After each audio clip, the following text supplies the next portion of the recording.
Vielen Dank, Herr Professor Goldschmidt, und auch herzlichen Dank an die Professoren Starkherz, Schnabel und Kohler und an die Arbeitsgemeinschaft Soziale Marktwirtschaft für die Einladung, für das Privileg, die nächsten 1,5 Stunden mit Ihnen zu verbringen. Und was mich ganz besonders freut, ist, dass man sieht, wie klein die Welt ist im Development-Bereich, denn von den hochqualifizierten Panelists und Speakers, ich habe mit Frau Kraus und mit Herrn Schuknecht vor 25, 30 Jahren zusammengearbeitet und war hocherfreut zu sehen, dass die beiden natürlich auch hier in diesem Seminar mit dabei sind. Und natürlich kenne ich Herrn Nucke und Herrn Kannengießer und Herrn Professor Stark von verschiedenen anderen Veranstaltungen. Also das ist immer wieder so, dass man sich wieder trifft, wenn man irgendwo in der Welt zusammengearbeitet hat. Und dann kreuzen sich die Pfade wieder und es ist immer wieder schön, sich auszutauschen. Ich bin seit 32 Jahren bei der Weltbank.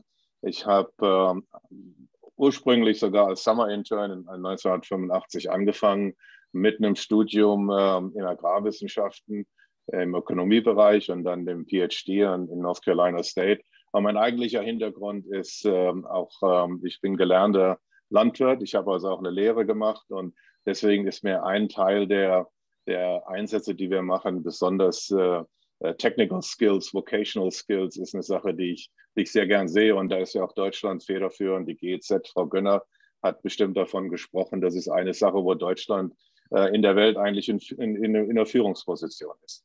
In der Weltbank habe ich als Young Professional dann angefangen und 18 Jahre an Afrika gearbeitet, danach im nachhaltigen Entwicklungsbereich, war einige Male draußen, habe auch die Weltbank von der Perspektive der EU gesehen, was ein Eye-Opener ist und was ich jedem meiner Kollegen höchst empfehlen kann, sich einfach mal aus der Organisation raus und die eigene Organisation von außen zu betrachten. Das ist schon ganz wichtig und aufschlussreich.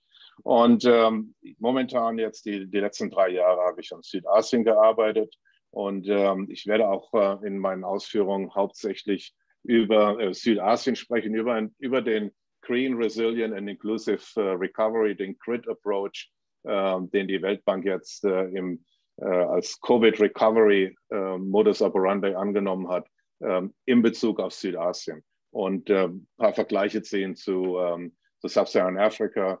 Und da haben Sie ja heute Morgen schon in verschiedenen Vorträgen davon gehört. Ich werde auch, ich bitte die Studierenden, die Fragen aufzuschreiben und Sie können sie mir auch später zuschicken, falls ich nicht zum Antworten komme oder es nicht genügend Detail ist. Meine Kollegin Johanna Gradl, eine Studentin vom DAAD, Carlo-Schmidt-Programm, die seit Februar mit uns arbeitet, die wird mir helfen hier und wir werden das dann beide zusammen nachher aufarbeiten nach dem Vortrag. So with that, let me switch to English because it's obviously very difficult for me to try to get the terminology right when it comes to development, and I don't want to make any blunders. I could talk in my dialect here from the village, but then you wouldn't understand it. So please forgive me to talk in English, und wir können die Diskussion dann nachher auch wieder auf Deutsch weiterführen. What I would like to give you an overview today is first a quick introduction about what is the World Bank, what is the mission of the World Bank, and then talk about this particular GRID approach, Green, Resilient, Inclusive Development. It's part of the Building Back Better. We all know that COVID has affected any economy in the world. Every economy has lost growth, has lost the steam, and how do we use that as an opportunity to build back better in a more resilient way, in a more sustainable way. And then I'll talk particularly how GRID would be applied in South Asia, in particular how COVID has affected the 8 countries that I'm covering in South Asia. I'm covering Afghanistan, Pakistan, India, Nepal, Bhutan, Bangladesh, Sri Lanka, and the Maldives. 8 countries, but very different when you look across, and we'll talk about that in a moment. And then before we go into the questions and answers, I'll be happy to summarize some of the key messages. So when we look at the World Bank, it's actually not a bank in the traditional sense. Actually what it is It's a global cooperative. There are 189 member states. The prominent non-member states is North Korea and Cuba. Every other country except for the Vatican, they are part of the World Bank, and it's the shareholder principle is maintained. The United States is the largest shareholder with 16.2% in the voting rights. So our board of executive directors who are representing the 189 shareholders, they wouldn't normally vote on every project, but normally it's done by consensus. But if it came to a vote, the US vote would be 16.2%.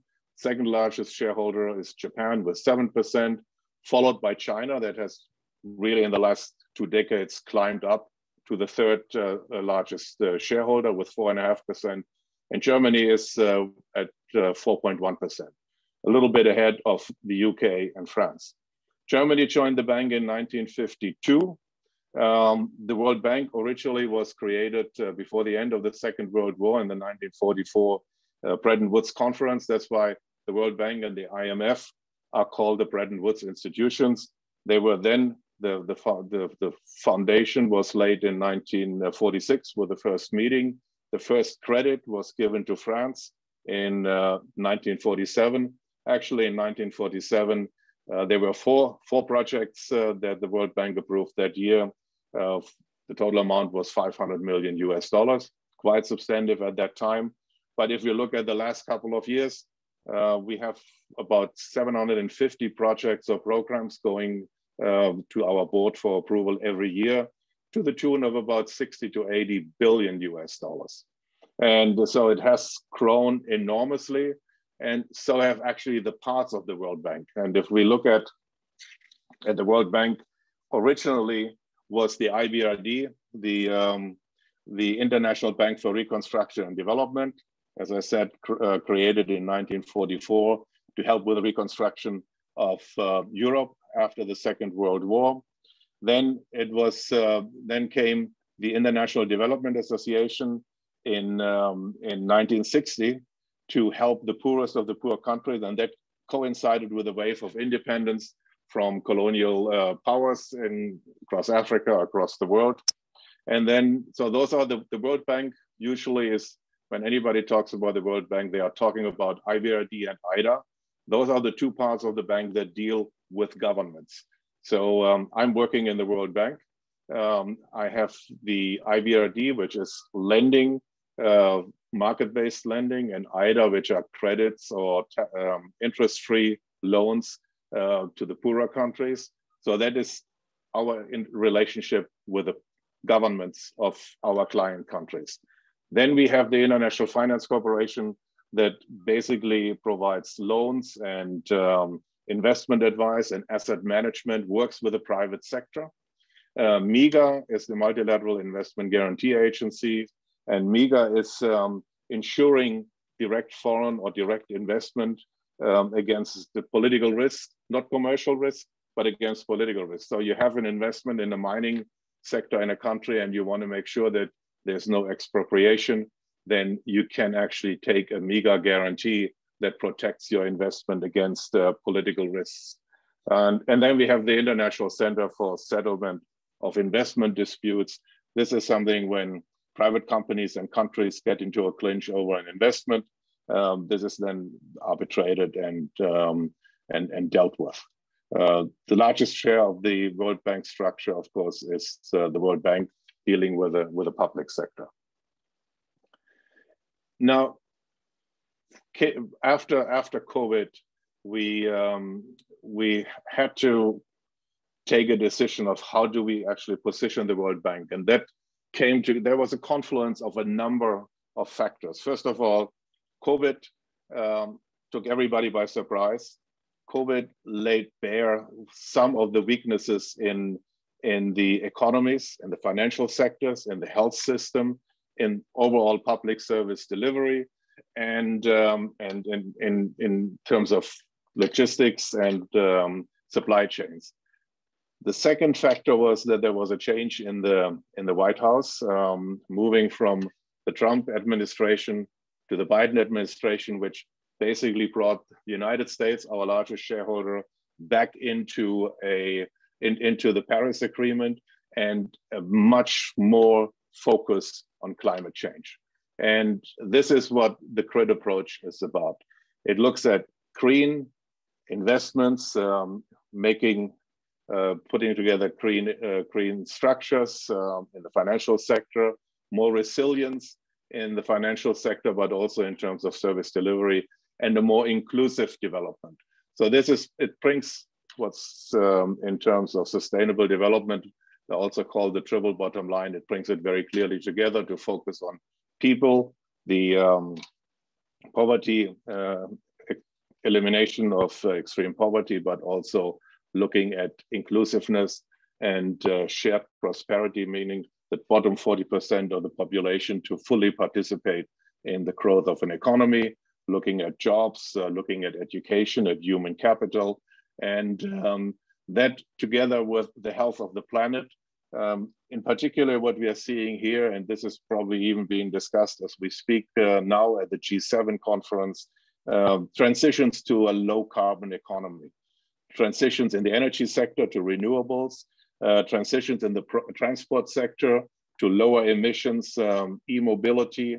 The entire urban sector with an increasing urbanization is a huge construction site where we can do much better with regard to greening the urban sector. Agriculture, very much the triple win of higher productivity, of higher livelihoods, and adopting technologies that are better for the planet and low carbon. And then the financial sector. This is something that is a very interesting area of activities. How can we get the financial sector in developing countries to adopt some of the policies that in the developed world is already happening in terms of greening the financial sector? So this is the CRIT approach. You may say it is not anything new. Well, in a way it is, because it brings those three elements together, and it obliges us in the World Bank to look at every one of our projects through that lens.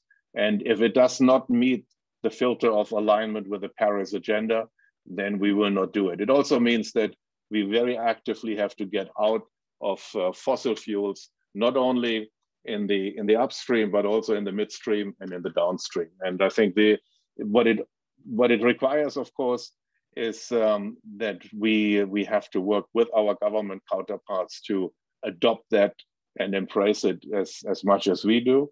And it requires financing, because green investments, the needs for green investments, the financing needs are going to be a multiple of what governments have available and what we can provide through the World Bank. Let me, before we go into the specifics of the South Asia region, let me give you a quick overview of what the World Bank engagement in South Asia looks like.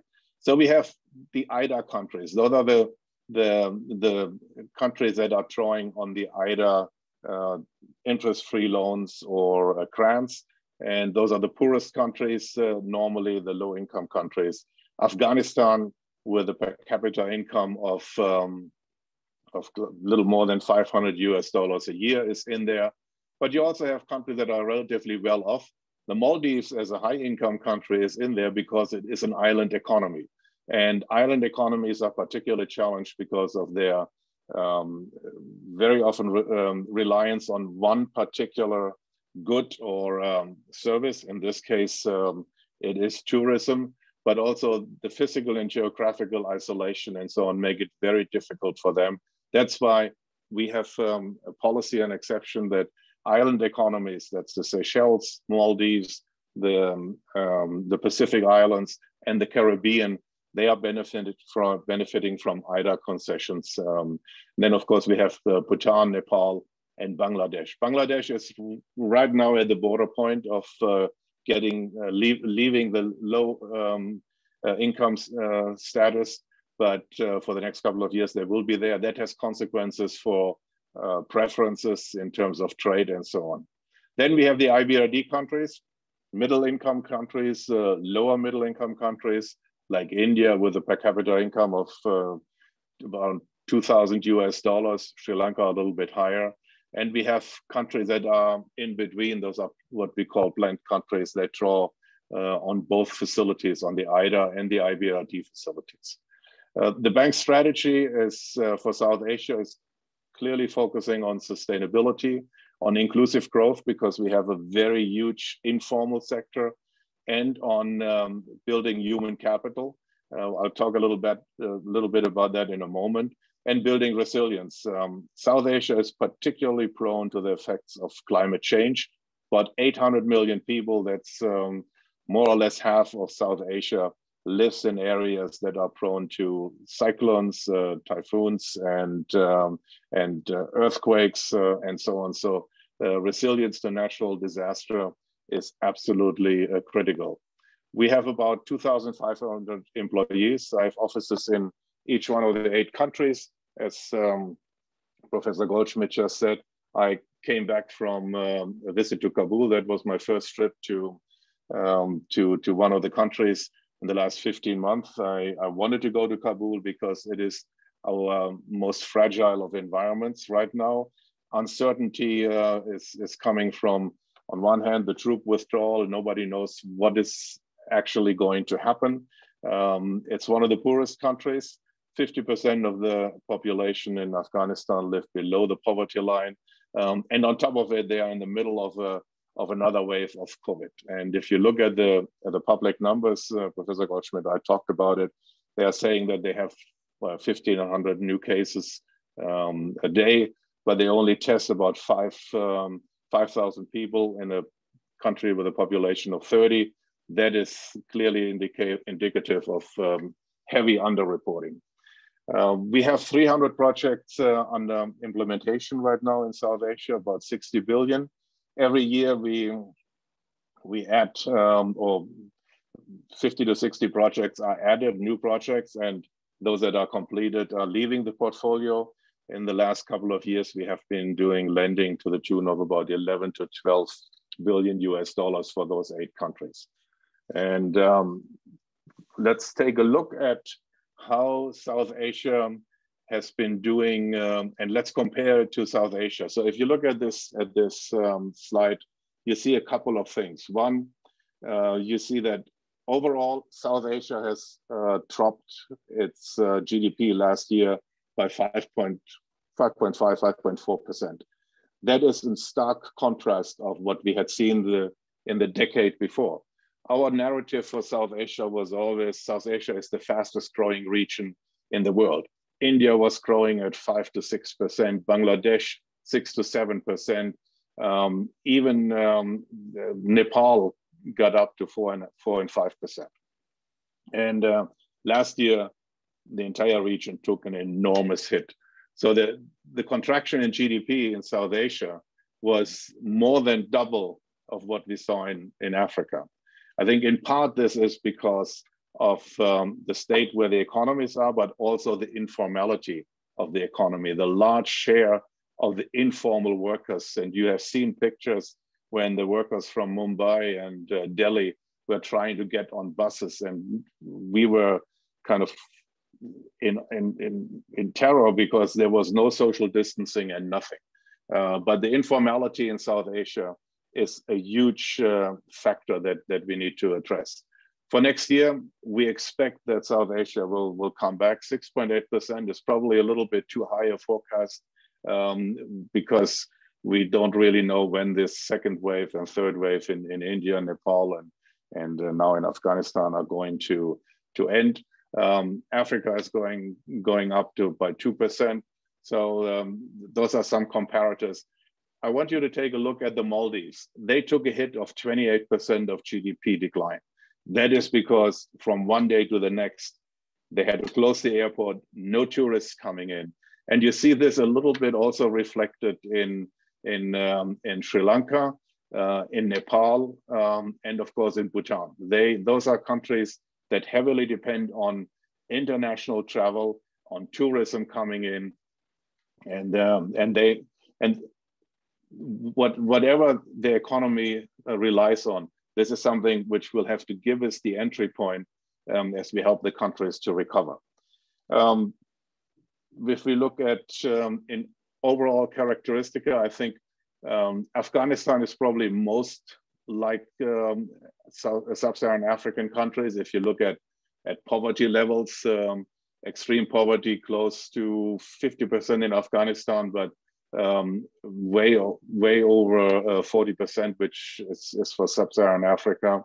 If we look at the human capital indicators, you see that the India and Bangladesh and Pakistan, they are in general a little bit better in the area, or better than sub-Saharan Africa. And I think this is one thing that we have to focus on clearly. We used to measure school enrollment, primary, secondary, girls versus boys. We looked at life expectancy, but the actual human capital can be much more accurately measured by also looking what is the equivalent education that you get. So we find ourselves in South Asia with relatively high school enrollment rates, relatively high numbers of students finishing primary school. But even after 9 years of school, they may only have the equivalent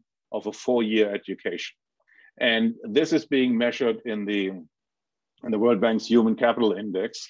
And for South Asia, we measure that a kid born today will, by the time she is 18, will only reach 46 or 47% of the potential that she would have if she was born in Singapore. Singapore is the standard with 97%, so full potential can be achieved. In South Asia, they're only achieving less than half of their potential because the quality of education is not there, because healthcare services are not there, because nutrition in the first 3 years is not adequate, and we are dealing with a huge problem of stunting.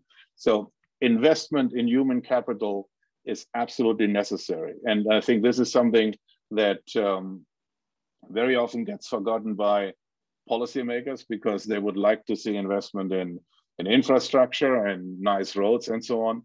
But investment in human capital is absolutely critical. Now, if we look at how COVID has affected South Asia, I said earlier, the hit has been enormous on growth. But if we look at what does it mean in terms of poverty, because we had made tremendous progress in South Asia to get people out of poverty. And a few years ago, it was basically 3 out of 5 people who were poor across the world, lived below the poverty line, were in South Asia. This improved to actually 1 out of 4, 1 out of 5. So there was tremendous progress, and COVID has reversed that. We look across the globe today, and about 140 million people have been driven into poverty because of COVID, because they lost their jobs, because they lost their livelihoods, orphanage, kids got orphaned, and so on. 142 million across the globe. 95 of those, that is 3 out of 5, 95 million are in South Asia. And I think that is something that very often gets forgotten when you look at the total numbers in terms of poverty. And when we look at Africa, we compare it with South Asia. The fact that we have an enormously high number of 160, 170 million people in South Asia living in extreme poverty. And that is, you don't get those numbers, or you don't see it when you look at averages for India. You have Gujarat state, you have Maharashtra state that are doing very, very well. But on the other hand, you have Uttarakhand and Bihar and states that are very much like a country in Central Africa. So this is one thing that we are trying to bring out very clearly from the South Asia perspective. Income inequality, of course, has also worsened, and what we have seen is that the risk to climate change and for increased conflict has gone up. So we are doing risk assessment for every one of our countries, and because of the increased poverty, we are kind of increasing our risk assessments. What we expect is that we will catch up by the end of this year. If you look at this graph, the red line shows the dip in 2020. We will get back by the end of this year, beginning of next year, to where we were before the COVID crisis. But that still means that in terms of real GDP per capita, we are 12 percentage points below where we would have been had it not been for COVID. So while there is a recovery, I think it's safe to say that we are losing a couple of years, at least, in terms of the growth trajectory that we are on. Now that is on growth, but I think what is more important is that we have seen a number of other byproducts because of COVID. Because of the closure, people have lost their jobs, migrant workers have come back. So that will have a medium-term impact on remittance flows. We have actually seen remittance flows in Nepal and Bangladesh, economies that depend on a lot of remittances, go up. But that was because your friend couldn't take $100 of cash to the family. So you had to use Western Union, and it had to go through the official channels. So we see that some of the informal flows had to go to the formal channels, or people came back with savings. So it was an increase, but going forward, it will actually be quite a more depressing picture. Same thing is happening to the gains that have been made across South Asia with regard to women's rights and girls' education. A lot of girls have been pulled out of school because schools were closed, or the family fell into poverty. And those girls very often end up in girl and child marriage situations and so on. So we are looking at that very closely and see what is it that we can do. There are some innovative ideas by continue teaching those girls, for instance, in Pakistan, through remote means, through online courses and so on. But we have to see that this is one, it's not only the economic growth that is the impact of COVID, but it's also some of the humanitarian aspects. And with the schools being closed, we expect that 5 million kids around the region will never go back to school. And that again means a huge productivity loss for the future. Now, the next slide is complicated. We'll leave it on there for a while. How do we actually translate the grid approach in the South Asia context? Before COVID, we had 3 pillars of what our focus was on: strength and resilience, but it was mainly resilience against climate and natural disasters. And that is still there. And it becomes part of the promoting the green growth. But we already had in South Asia, and if you look at Bangladesh, they have done a tremendous job in resilience to cyclones. 20 years ago, there was a cyclone that killed tens of thousands of people. The recent cyclones last year and even this year, the number of fatalities was about 10 or 20, because they have put an early warning system in place. They have put shelters in place. They have targeted measures that tell women to go into a shelter. The shelters are culturally sensitive and disaggregated. So this is something that is very important for South Asia. Promoting sustainable and inclusive growth, we'll continue doing that. So you see at the bottom line what the grid approach means, and I'll talk a little bit about how do we get there. And developing human capital, I think what it means for us, if anything, is that we need to do more on the human capital front. And then you see these numbers in the middle: 1, 2, 3, and 4. Those are the 4 stages of responding to COVID. And we did that last year. I came back from my last trip that I did before COVID, and I saw that in Bangladesh and Sri Lanka and Delhi, people were wearing masks, but the further west I was going, the less masks I saw at the airport. And of course, in the US, they thought it was going to be over like the flu season. And so beginning in March, we started preparing the first set of projects. And under number 1, you see the focus was to save lives, not to build systems, but to help the countries get PPE, protective equipment, in their test equipment, have a communication strategy. So we focused very much on the health system, and we're trying to boost the health system so that they could actually serve the population and could be prepared. The second wave, that was then in May, June last year, was social protection. People who had fallen into poverty were falling through the cracks. So we needed to have social protection systems, building on some of the systems that have unique identifier cards, and they would get cash. But in Afghanistan, it had to be food baskets. So you have to adapt the system, but make sure that the people don't starve or lose their jobs and so on. The third one was to focus on fiscal support to protect jobs, to make sure that the small and medium enterprise sector would have liquidity and would stay open, would stay afloat, would keep their people employed. And the fourth one, this is something that we are in now. This is now to build systems, to strengthen social protection systems in countries, to strengthen the financial sector so that they are serving adequately the private sector and meet the needs. To make sure that in the health sector, we actually providing a better and a more resilient system. So this is something where we are going to be engaged in for the next several years, I would expect.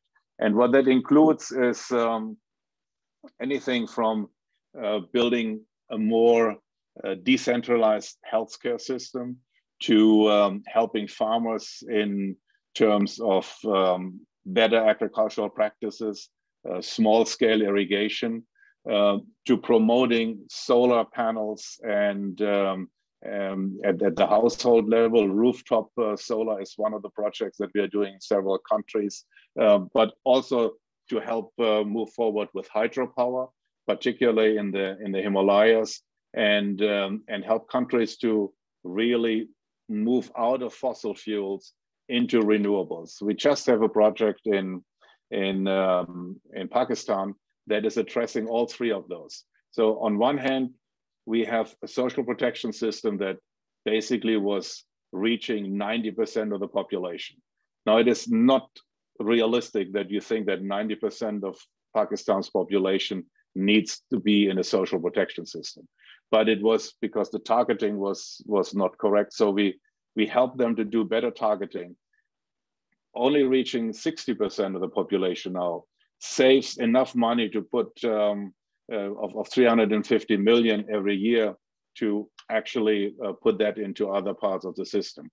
Same thing with a policy to basically commit to moving out of fossil fuel and to move into renewable energy.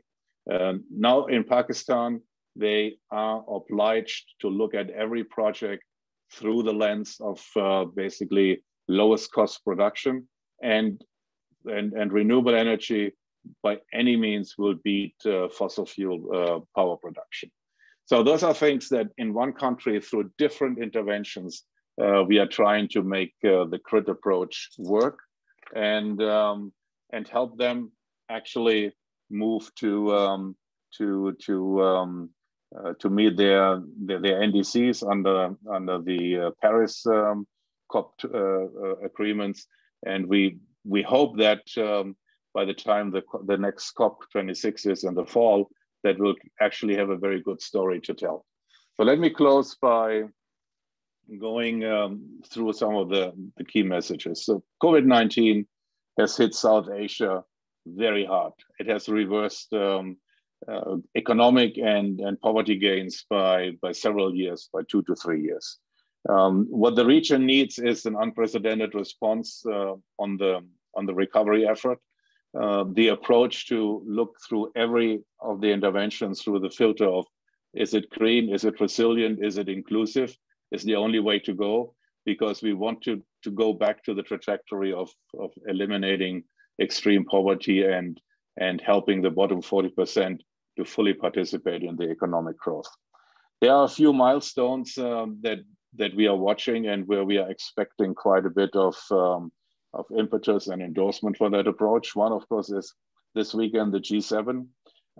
It will particularly focus on vaccines. I saw today that President Biden has announced that he's making available 500 million doses of vaccines for developing countries. That's an enormous shot in the arm.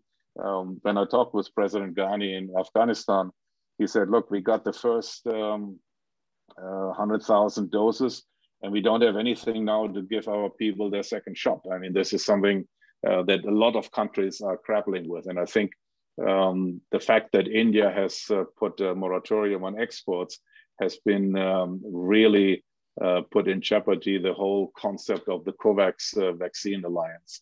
And so that the other one, of course, is with regard to climate change. We have made a commitment that 35% of our lending, so if we are doing in Asia 12 or 11 billion in new lending, 35% of that has climate co-benefits. And that can be a climate co-benefit that is very small. For instance, in Afghanistan for our vaccine project, where we need to maintain a cool chain, we are, because of the power outages, we are actually providing a cool chain that is built on solar power with storage of the solar power, so that we are independent from the public power system. And that is in itself helping with climate change. But it can also be simply moving forward on power plants that are clearly replacing expensive heavy fuel generation capacity in many of the countries. So for the World Bank, the yardstick is 35% of our lending has to be climate co-benefits. We will have the UN, of course, the Conference of Parties 26 in the UK that was postponed from last year. We expect that this will also lead to additional financing for developing countries to help them implement their NDCs. And then we have the Italy chairing the G20. Eventually, India in 2023 will chair the G20, which is very important to actually kind of bridge some of the tensions between the G7 and the rest of the countries. And we will also have to see where the debt service suspension initiative goes, because every one of the countries that I work on is coming out of COVID-19 with a much higher debt stock than what they had before and what was already a precarious situation. We are very worried that some countries like Sri Lanka and the Maldives are facing unsustainable external debt, mainly to China, and that a number of other countries, Bangladesh, but also India, is looking at a lot of domestic debt stock and at non-performing assets for the banking sector, and that can have repercussions. So we need to focus very much on that. With that, let me bring this to closure, and thank you for your attention. I think we now have this was roughly what 25 minutes, 30 minutes, so we can now move to questions and answer. Over to you, Professor Kohler.